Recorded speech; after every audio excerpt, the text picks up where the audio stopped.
大家好, 안녕하세요 여러분. 파고다 HSK 임지호입니다. 여러분 벌써 2018년 4월 HSK 5급 시험이 코앞으로 다가왔습니다. 여러분 2018년에 초심 아직 잃지 않으셨죠? 이번 달에는 기필코 내가 HSK 5급을 취득하고 성공하리라 라는 마음가짐 잃지 않으셨으면 좋겠고요. 오늘은 저와 함께 5급 쓰기 파트, 여러분이 많이 곤란해하셨던 어순 배열에 대해서 간단하게 시험 전 가지기 한번 해보고 시험장에 자신 있게 들어가 보는 걸로 하겠습니다. 저는 많은 거 준비하지 않았고요. 오늘 특별히 여러분이 많이 어려워하시는 구문들을 딱 베스트 4를 모아봤어요. 그래서 이제 이론적으로 여러분이 어법도 다 배웠고 또 단어도 많이 외웠는데, 그럼에도 불구하고 틀리는, 즉 출제위원들이 2018년 올 한 해 동안 여러분 보고 틀리라고 낸 문제들, 여러분 이렇게 틀리신다라는 것까지 분석을 해왔으니까요. 한번 살펴보시고 여러분도 한번 풀어보시면서 내가 이렇게 틀릴 수 있는 걸 생각을 바꿔서 이렇게 맞을 수 있겠구나 라고 생각을 좀 다시 다져가시고 진행하시는 시간이 되었으면 좋겠다라는 겁니다. 자, 첫 번째입니다. 부사어와 관용어죠. 여러분이 이미 부사어와 관용어에 대해서 많이 배우셨을 거예요. 부사어라고 하는 것은 주로 부사, 조동사, 그리고 개사 같은 친구들로 이루어진 것들이 부사어라고 하고요. 관용어라고 하는 것은 우리가 흔히 말하는 명사를 꾸며주는 친구들, 수량이라든지 혹은 떠가 붙은 친구들이라든지 혹은 여러 가지 형용사들로 명사를 꾸며주는 경우들이 있겠죠. 여러분 이미 다 잘 아실 거예요. 근데 그럼에도 불구하고 많이 틀리는 유형들이 있는데, 왜냐면은 우리가 보통 해석을 안 하고 풀려고들 많이 노력을 하지만 부사어나 관용어 같은 경우는 아무래도 확실한 매뉴얼을 가지고 또 확실한 단어에 대한 숙지를 가지고 풀어야 되는 경우들이 있기 때문에 간단하게 살펴보도록 할게요. 자, 일단 단어 해석 없이 여러분 지금 한번 일성지하시고 풀어보시고요. 두 번째, 풀어보셨나요? 단어를 지금 뜻을 드릴 테니까 이거 가지고 한번 풀어보세요. 여러분이 어떤 식으로 틀리시는지 제가 간단하게 설명을 좀 드리도록 하겠습니다.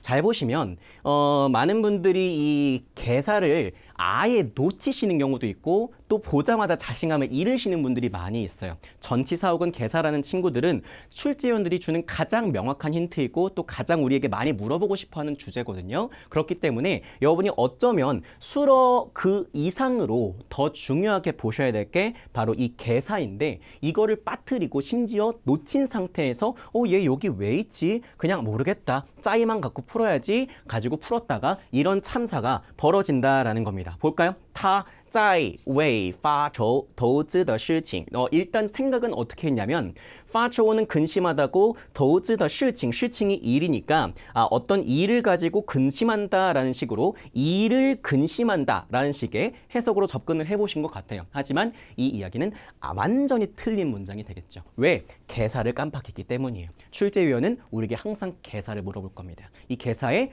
정확한 쓰임새는 뭐예요? 기본적으로 개사 뒤에는 명사가 온다라고 하는 거죠. 이렇게 만들어서 하나의 개사구가 만들어져요. 그 뒤에는 항상 수어가 따라오는 편이죠. 그래서 저는 이걸 줄여서 개명술이라고 합니다. 뭐라고요? 개명술. 필요하신 분들은 시험장 가서 시험지 위에다가 써놓으세요.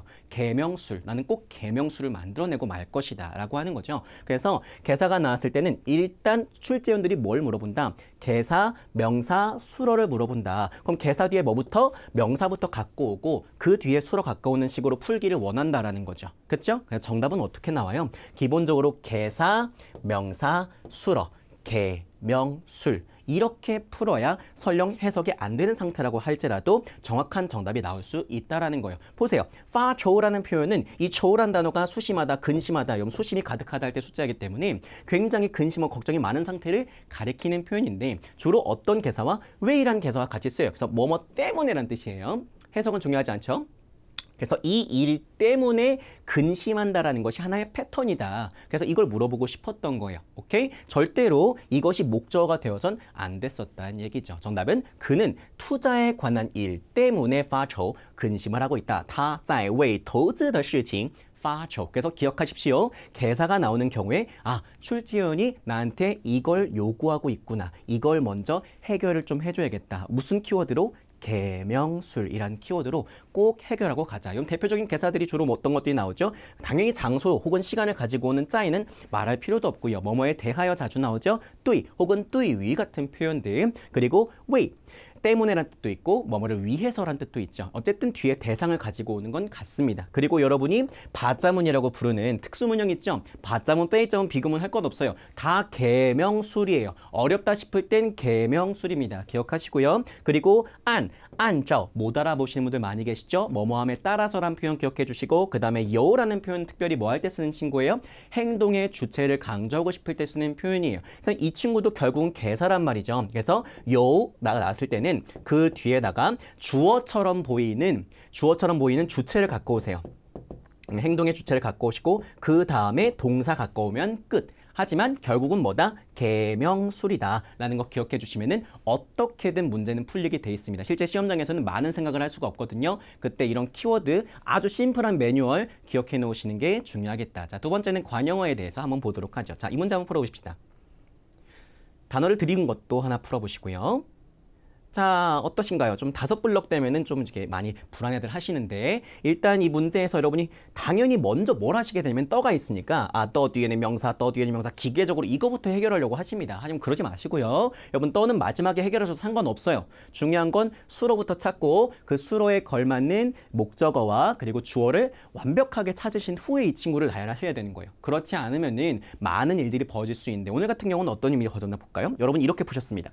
他开发的年轻的软件深受欢迎. 뭐 어떻게든 때려 맞추긴 했네요. 골격을 잘 맞추긴 했는데 중요한 거는 떠가 2번이나 이런 식으로 중복이 되면서 헤맸다는 게 확 눈에 띄죠.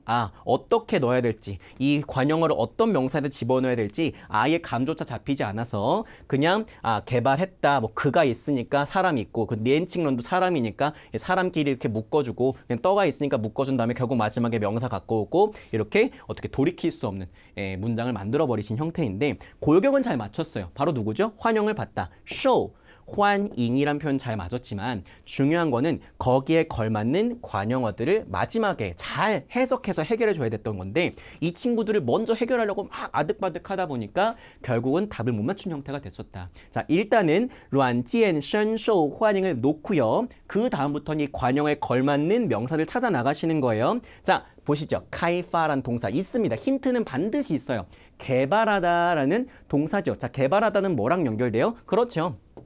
프로그램이랑 연결될 거 아니에요? 他开发的软件 당연히 연결될 수밖에 없어요. 자, 그러면 니엔칭 런더는 누굴 꾸며주는 거겠어? 명사라고는 하나밖에 안 남았어요. 누구예요? 바로 환영일 수밖에 없겠죠. 정답은 他开发的软件深受年轻人的欢迎. 그가 개발한 소프트웨어 프로그램은 깊이 받습니다. 무엇을? 환영은 환영인데 젊은이들의 환영을 받습니다까지 완벽하게 클리어 해주셔야 된다는 거예요. 이건 이제 강사들도 살짝 말하기 꺼려하는 부분인데 관용어는 요새 트렌드입니다. 여러분한테 약간의 해석을 요구해요. 당연합니다. 이 동사에 걸맞는 목적어를 찾다가 결국 이 관용어의 중심어를 딱딱딱 끼워 맞추게 되는 거고요.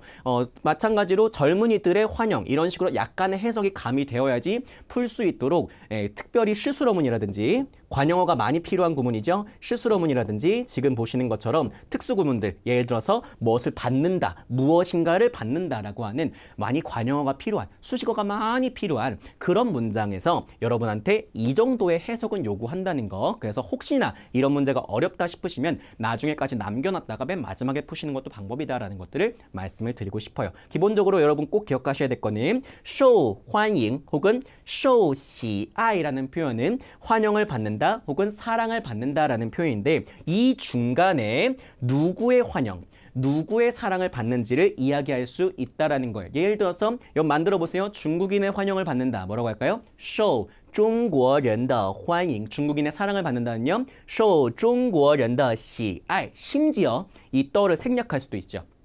어떻게? 受中国人欢迎,受中国人喜爱. 이렇게도 문제가 출제된 적이 있으니까 이걸 기억해 두시면 참 좋겠다라는 거. 그래서 부사와 관용에 관련된 여러분이 자주 틀리시는 오류 한번 짚어봤고요. 두 번째는 여러분이 잘 아시는, 여러분 자신 있어 하시는 빼이자문과 밭자문입니다. 여러분 당연히 빼이자문, 밭자문은 나오자마자 푸셔야 돼요. 그런데 그럼에도 불구하고 거저주는 문제인데도 불구하고 틀리시는 경우들이 많이 발생합니다. 어떤 경우인지 한번 살펴보도록 할게요. 풀어보시죠.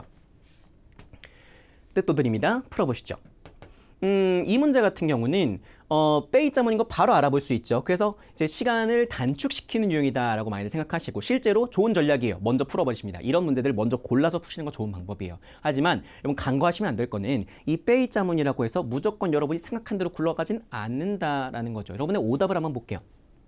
이렇게 푸신 분들 상당히 많습니다. 这里的风景被它吸引了这里的风景被它吸引了 언뜻 보기엔 구조상 문제가 없어 보이지만 어디서 문제가 발생해요? 바로 이 동사에서 문제가 발생하죠. 여러분 시인 어떤 뜻이에요? 바로 매료시키다, 끌어당기다라는 뜻이에요. 해석해봅니다. 이곳의 풍경이 그녀에게 매료당했어. 풍경이 그녀에게 매료당했어? 말이 안 되는 거죠. 자, 어떤 생각을 가지고 문제를 풀었냐면 베이자문을 많이 풀다 보니까 전형적인 유형이 어때? 보통 사람이 가해자고 사물이 피해자인 경우를 많이 보셨던 거예요. 그러다 보니까 당연히 이 그녀가 주어일 리는 없어. 그녀가 피해자일 리는 없어. 당연히 펑징이 주어일 거라는 고정관념을 가지고 문제를 푸신 거예요. 여러분 뭘 먼저 보셔야 돼요? 수로를 먼저 보셔야 돼요. 베이자문에서는 피해자와 가해자가 등장하는데 누가 피해자고 누가 가해자인지는 무조건 수로를 가지고 판단하셔야지 무작정 여러분의 직감을 가지고 판단하셔선 안 된다라는 거죠. 누가 누굴 매료시킨 거예요. 이 풍경이 그녀를 매료시킨 거죠. 그렇다면 피해자는 누구? 그녀. 가해자는 누구? 이곳의 풍경이 되겠죠. 정답은 她被这里的风景吸引了. 그녀는 이곳의 풍경에 의해 매료당했다. 이게 정답입니다. 무조건 수로를 보고 판단하도록 하라. 자, 그럼 요거 가지고 안심이 안 되시긴 여러분을 위해서 간단하게 지금까지 나왔던 베이자문에서 사람이 피해자로 사람이 주어로 나왔던 동사들을 간단하게 짚어드릴게요. 시인 뒤에다 쭈 붙여서 뭔가 거기에 딱 박혀버리다. 매료돼서 멍하니 박혀버리다라는 느낌을 주기도 합니다. 매료시키다 시인. 그 다음 미라는 표현은 미혹시키다 할 때 미인데 여러분은 이 단어 언제 또 배워요? 축구 팬. 그렇죠. 배드민턴 팬 이럴 때도 많이 배우잖아요. 이 미라는 건 미혹하다 할 때 미자예요. 거기다 쭈를 붙여보니까 미혹시켜서 역시 멍하니 서 있게 만든다라는 표현이 완전히 매료시켜버린다라는 비슷한 의미가 되겠죠. 이 친구도 미쭈 나왔을 경우에는 베이자문에서 사람이 피해자가 됩니다. 또 마찬가지로 어떤 경우가 있어요? 이 시아란 단어는 놀래키다라는 뜻이에요. 뒤에다 화이까지 붙여버리면 좀 이따 보겠지만 이 화이는 그 상태가 좀 많이 안 좋게 만든다라는 뜻이거든요. 그러니까 놀라 자빠지게 만든다라는 뜻인 거예요. 그렇다면 놀래킨다라는 건 당연히 사람을 놀래키는 게 되겠죠. 따라서 이 경우에도 사람이 피해자가 됩니다. 그러니까 기억해 놓으시고 베이자문에서 무조건 뭐부터? 수로부터 확인하고 그제서야 반드시 여러분이 피해자가 누구고 가해자가 누군지를 판단해 주시도록 한다. 대신 꼭 한 가지 기억하셔야 될 건 베이자문에서는 가해자가 아예 없는 경우도 있다는 거. 그건 상식이죠. 기억해 놓으시고요. 그 다음 두 번째 이번에는 바자문 한번 풀어보시죠. 뜻도 드립니다. 뜻은 뭐 딱히 없었고 이 친구는 이제 틀린 문장 먼저 드릴게요. 일단은 당연히 사람이 주어일 줄 아셨던 거예요. 아까 베이자문이랑 비슷한 경우죠. 바자문은 무조건 사람이 주어야. 무조건 사람이 주어일 거고 무조건 사물이 목적어일 거야 라는 생각 때문에 이렇게 풀어버리신 거예요. 我把这几天累坏了. 뭔가 좀 이상함을 느꼈지만 에라 모르겠다 하고 풀어버리신 케이스죠. 여러분 수로를 먼저 보셔야 됩니다. 수로 누구예요? 레이라는 표현은 지치다라는 표현이야. 하지만 뒤에 결과부호 화이가 붙었을 경우에 이 화이는 어떤 느낌이다 그랬어요? 그 상태가 아주 엉망으로 만들어버린다는 뜻이라고 했어요. 그러니까 레이 화이라는 표현은 아주 지치어서 넉다운되게 만든다는 뜻입니다. 아주 지쳐서 아주 피곤해서 넉다운 하얗게 불태운 상태가 되게 만든다라는 뜻인 거예요. 뭐라고 한다고요? 읽어봐요. 累坏了. 시작. 累坏了. 그렇죠. 그럼 이 표현은 당연히 사람한테 쓰는 표현인 거예요. 나를 갖다가 완전히 지쳐서 넉다운 시켜버렸어. 그러니까 이 문장의 목적어가 바로 나라는 거죠. 바꿉니다. 어떻게? 这几天把我累坏了. 이러니까 갑자기 말의 조합이 맞죠. 왜 저 지티엔이 여기 나오지? 의아해하셨던 분들, 자 시간이기 때문에 맨 앞에 있는 거 이제 성립이 되잖아요. 그렇죠? 그래서 요 며칠 아주 그냥 나를 하얗게 불태웠어 라는 뜻으로 굉장히 힘든 노동을 하고 나서 힘든 일을 하고 나서 나 이제 못하겠어. 나 이제 쉴래. 아무것도 못하겠어. 오케이? 그때 쓰는 표현 把我累坏了. 요 며칠 완전 나 하얗게 불태웠음 이란 의미가 되겠습니다. 한번 읽어볼게요. 这几天把我累坏了. 시작. 这几天把我累坏了. 이해되셨나요? 이와 비슷한 형태의 딱 두 가지 동사만 또 알려드린다면 累坏 있고요. 그 다음 두 번째 逗笑라는 표현이 있어요. 여러분 또라는 표현은 여러 가지 의미가 있지만 뒤에 시아오라는 결과를 받았을 때 굉장히 웃게 만들다, 깔깔깔 웃게 만들다라는 표현이 있어요. 그래서 또시아오 하면은 웃겨주다, 웃겨드리다라는 의미가 있기 때문에 이 친구가 나온 경우에도 목적어로 사람이 옵니다. 이해됐죠? 예를 들어서 이 경우에는 농담, 웃음거리, 재밌는 이야기 뭐라고 하죠? 시아오화라고 하죠. 시아오화고 그리고 내가 나온 경우에 시아오화 그리고 내가 나온 경우에는 여러분이 누가 주어고 누가 목적어인지 잘 판단하셔야 돼요. 시아오화가 나를 또시아오 웃게 만든 거죠. 잘 만드셔야 됩니다. 받자문에서도 역시 뭐가 중요하다? 수러 그리고 기타 성분이 중요하다는 거 잊지 마시기 바랍니다. 오케이? 세 번째 효용사의 변형 한번 보도록 하죠. 정확히 말하면 효용사의 배신입니다. 우리 효용사를 볼 때마다 굉장히 쉽다라고 생각을 하거나 아니면은 그냥 일반적인 효용사 수렁을 만들면 되겠다라고 생각을 하고 아주 쉽게 접근을 하는데 가끔가다 우리 굉장히 당황스럽게 만들 때가 있어요. 문제 한번 풀어보시죠. 자, 뜻도 드립니다. 일단 이 문제는 딱 보기에 효용사가 완벽하게 존재하는 거예요. 눈에 먼저 띄었어. 活跃, 활기차다. 아유 활기차네 라는 표현으로 문장을 만들려고 했더니 뭔가 이상한 거예요. 很会라든지 혹은 사회자라든지 뭔가 활기차다라는 표현하고 어울리지가 않기 때문에 여기서부터 막 문제가 발생하죠. 어떤 식으로 문제를 푸셨어요? 这个活跃主持人, 이 활기차 사회자. 그래서 뭐 어떻게 뭐 활기찬 사회자 뭐 이렇게 만든 건가? 그렇죠. 여기 괜찮다 쳐요. 근데 很会气氛, 되게 할 줄 알아. 气氛, 분위기를 할 줄 알아. 라는 문장을 만들어 놓고 에라 모르겠다 포기하고 넘어가시는 거죠. 자, 절대로 안 됩니다. 여러분, 일단은 이 문장에서 수로가 누군지 침착하게 잘 판단하시는 게 중요해요. 잘 보시면요. 이 문제에는 조동사가 존재합니다. 조동사, 호의가 존재하죠. 이거는 출제원들의 힌트예요. 조동사가 있다는 건 그 문장의 어딘가에 반드시 뭐가 있다는 뜻이에요? 동사가 반드시 있을 거란 뜻이에요. 동사가 있다를 생각해 주셔야 된다는 얘기죠. 그렇다면 우리가 원래 알고 있던 이 활기차다는 표현 의심해 보셔야 됩니다. 혹시 이 친구 동사로도 쓰임새가 있지 않나? 맞습니다. 활기차게 하다라는 의미가 있는 거예요. 活跃气氛, 분위기를 활기차게 하다. 분위기를 활기차게 하다. 가능하다라는 거죠. 정답은 这个主持人, 이 사회자는 很会活跃气氛, 분위기를 굉장히 잘 살린다라는 문장을 만들어주시면 동사, 목적어. 와, 이게 바로 효용사의 배신입니다. 효용사도 간혹가다 동사의 의미를 같이 가지는 경우들이 많이 있어요. 지금까지 이 문제가 2017년 말부터 해서 올해 초까지 계속해서 출제가 됐기 때문에 정리를 좀 해드릴게요. 가장 대표적인 게 바로 活跃, 활기차다 혹은 활기차게 하다. 두 번째, 투추, 여러분이 알고 있는 뜻은 뭐예요? 그렇죠. 특출나다, 두드러지다. 하지만 동사로 쓰는 경우에는 아주 돌출되게 만들다, 즉 두드러지게 만들다, 부각시키다 라는 의미도 있다는 거 기억해 주시고요. 그 다음, 明确, 여러분이 알고 있는 뜻은 명확하다. 하지만 동사로 쓰일 때 명확하게 하다. 그렇죠? 그 다음에 完善, 여러분이 알고 있는 뜻은 완전하다. 완벽하게 잘 갖춰져 있다. 하지만 동사로 쓰는 경우에는 완전하게 갖추어 나가다라는 의미까지 있으니까 이렇게 효용사가 동사로 쓰이는 경우도 있을 수 있다는 걸 뭘 가지고 문장의 문맥을 가지고 확신을 가지고 풀어주시기 바랍니다. 두 번째 유형 한번 살펴보시죠. 자, 이번에도 마찬가지입니다. 효용사가 있기 때문에 아무 생각 없이 그냥 효용사 가지고 풀어야겠다 생각하고 오답을 만듭니다. 比赛严格请遵守规则. 시합이 엄격합니다. 해주세요. 규칙을 준수해주세요. 네, 이래놓고 심지어 끄덕끄덕 막 열심히 하시는 분도 있어요. 괜찮다. 시합이 엄격합니다. 규칙을 준수해주세요. 되게 말 되는데 여러분 어순별에서 이렇게 문장 두 개로 나뉜 경우 있어요? 없어요? 절대 없으면 한 문장 만드셔야 돼요. 근데 어떻게 이렇게 문장이 나뉘죠? 말이 안 된다라는 거예요. 이 문장에선 새로운 룰을 적용하셔야 됩니다. 일단 잘 잡았어요. 뭘 잡았냐? 遵守规则, 잘 잡으셨습니다. 규칙을 준수하다, 규칙을 준수하다 꼭 기억하시고요. 하지만 중요한 거는 이게 수로고 이게 목적어고 그리고 이거 부탁의 뉘앙스라고 한다면은 그렇다면은 이 친구, 엄격하다란 친구는 절대로 수로로 들어갈 수는 없다는 얘기예요. 이미 수로가 주어졌기 때문에 절대로 얘가 수로일 수는 없다는 거죠. 이건 무조건 동사가 수로인 동사 수로인다라고 했을 때 여러분은 어떻게 푸셔야겠냐? 이 친구를 어떻게 활용할 수 있어야 돼? 严格的, 엄격하게라고 활용해 줄 수 있으셔야 돼요. 엄격하게. 어떻게? 请严格遵守比赛规则.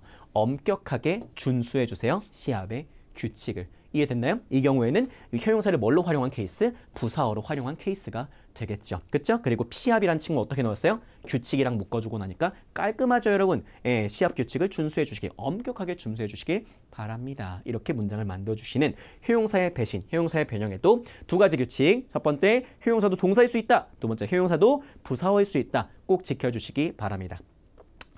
렌전 가장 대표적인 케이스죠. 그렇죠? 열심히 착실히. 그다음 찌지 적극적이다 이지만 적극적으로도 될 수 있고요. 미응시엔 뚜렷하다 이지만 뚜렷하게일 수도 있다는 거 꼭 기억해 주시면 좋겠습니다. 자, 마지막입니다. 요거는 팁이고요. 이제 기원, 축하, 감사, 환영 많이들 틀립니다.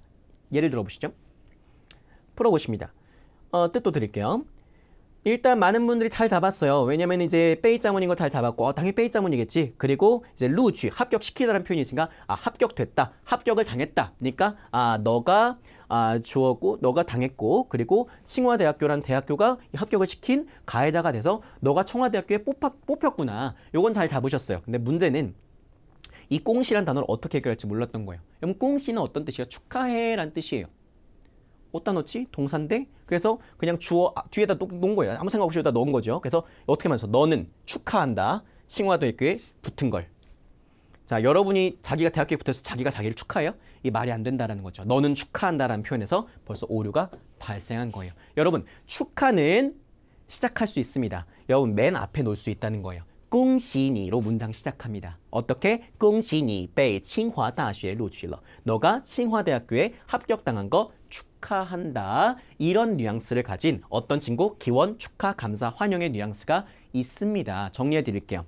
어떤 친구? 가장 대표적인 게 생일 축하에 뭘로 시작하죠? 그렇죠? 祝你生日快乐. 맞아요? 이와 비슷한 거. 이미 발생된 일에 대해서 축하할 때는 祝贺라는 표현 혹은 恭喜라는 표현 사용한다는 거. 이 두 친구는 다 문장의 제일 앞에 놓일 수 있다는 거 기억해 주시고요. 마지막으로 감사해요. 感谢 역시 마찬가지죠. 感谢你对我的支持. 나에 대한 지지에 감사드려요라는 식으로 문장을 이끌어 나갈 수 있다는 거 기억해 주시면 좋겠습니다. 자, 마지막입니다. 자, 아무 생각 없이 풀게 되면 당연히 특수문형인 줄 오해를 하세요. 시킨다라는 뜻이니까 누군가 우리를 시켜서 뭐 하게 만든다는 식이구나. 문장을 만들어 놓고 틀리시는 거죠. 틀렸습니다. 어디가 틀렸죠? 아무리 생각해도 틀린 데가 안 보여요. 여러분 잘 기억하세요. 환영인 경우, 환영인 경우에 이런 선언인 경우에는 뭐 할 수 있냐?